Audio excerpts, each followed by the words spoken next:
So I want to show you a few things in Adobe Premiere. One is some keyboard shortcuts and some tricks, and then a second is we're going to layer items in the same way that you layer things in InDesign or Photoshop.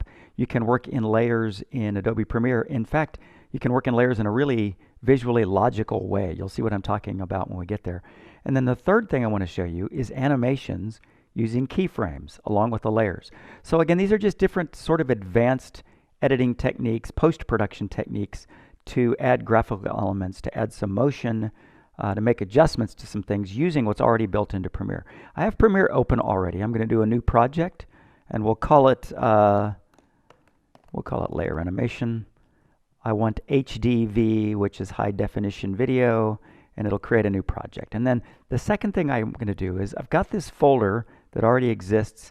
It has 3 visual items in it. I want this short video sequence and a map of Wasilla, Alaska, and then a Levi Johnston doc. You'll see what these are in a sec. There are 2 ways you can import content into Premiere. You can on Premiere hit File, Import.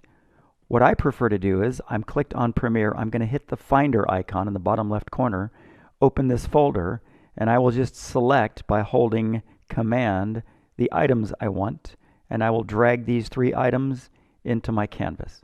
And that'll import these items into Premiere for me. And then what I'm going to do is start by dragging this video over to the timeline. Whenever you have a video clip, you can preview it in the canvas just by dragging your mouse, your cursor left and right. So let me drag this clip to the timeline, and it creates this video clip on the timeline. All right, first keyboard shortcut.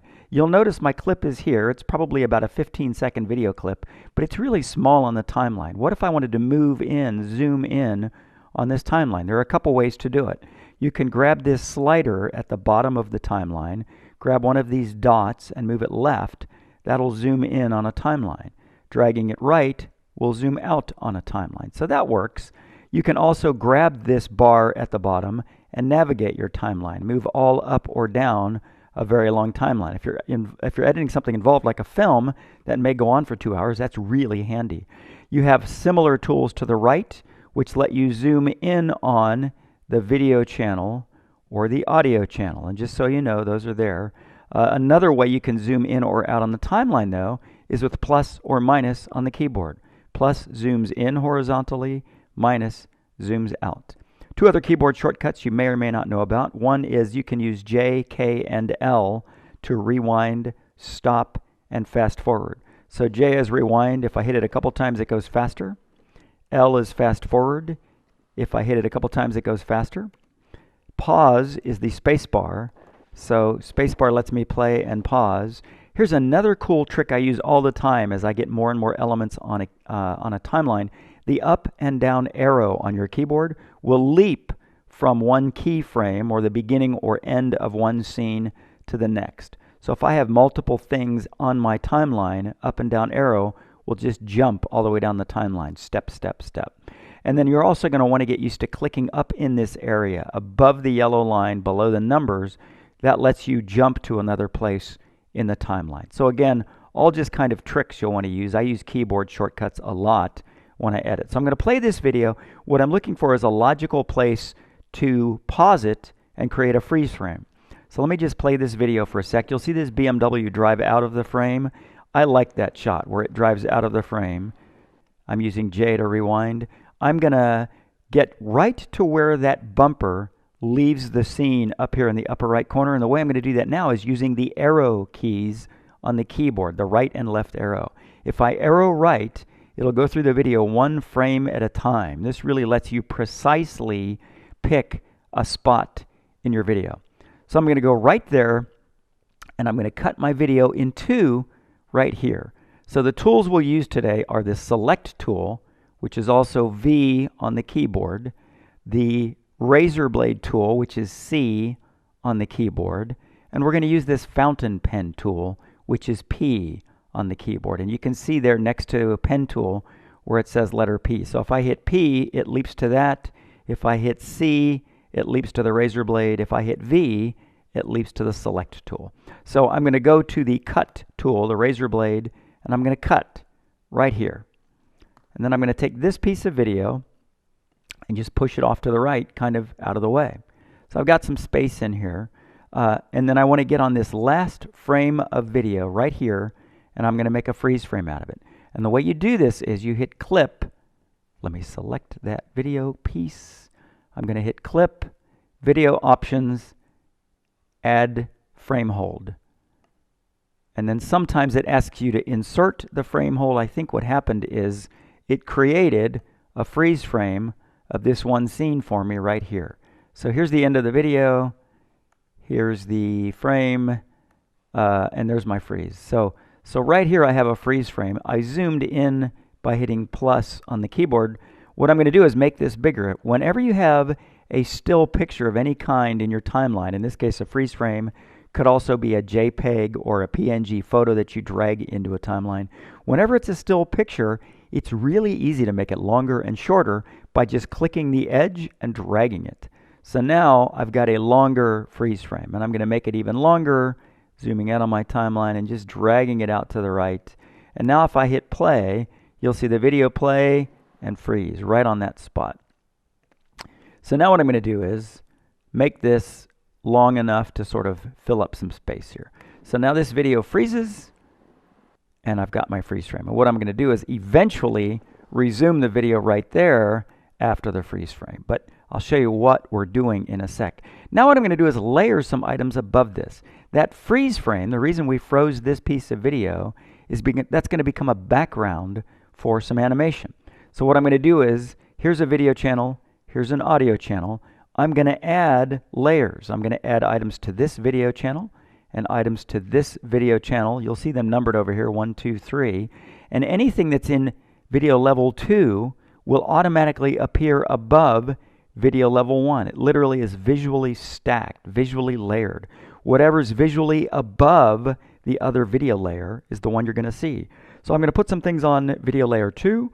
I will eventually put some things on video layer 3, and I'm even going to add a video layer 4, and we're going to stack items, and you'll see how it works in an additive way. So let me jump to the beginning of my freeze frame by hitting the up arrow. Boom, that takes me to the first frame. And again, up and down arrow let you jump around the timeline in great big quick shortcuts. So right here I'm going to add a second element. I've got this map of Wasilla, Alaska. Let me drag that over here, and what you'll see is my freeze frame will disappear, and you'll see just the map of Alaska because Alaska's on top. So there's Alaska basically keyed, superimposed over my freeze frame. Forgot the map was smaller, but that's perfect.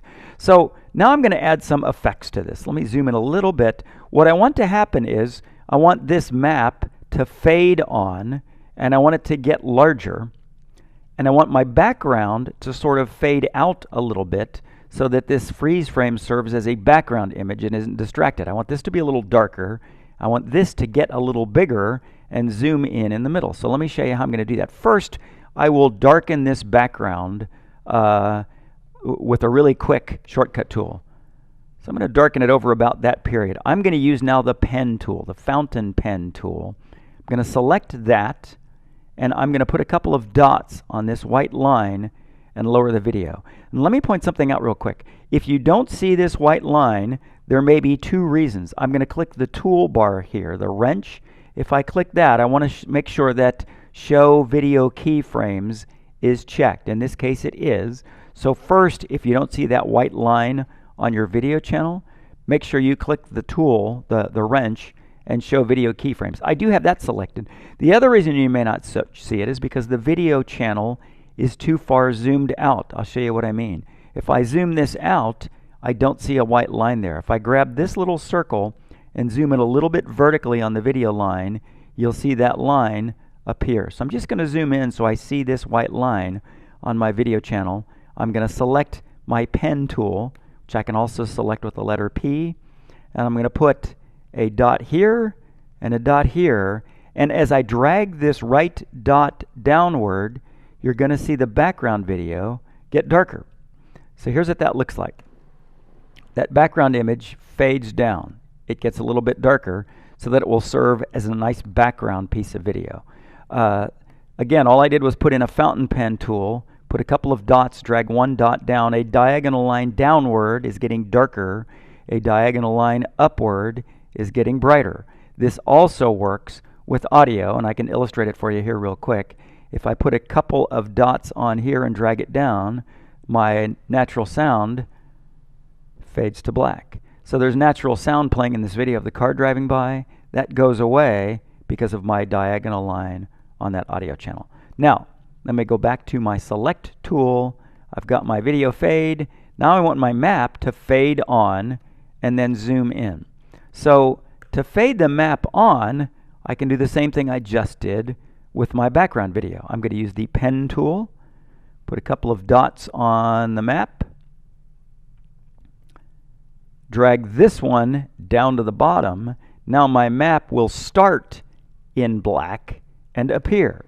So the video fades down a little, the map fades up a little. See how they fade at the same time? I used my pen tool to create this sort of mirror fade. This one fades in, the line goes up, this one fades out.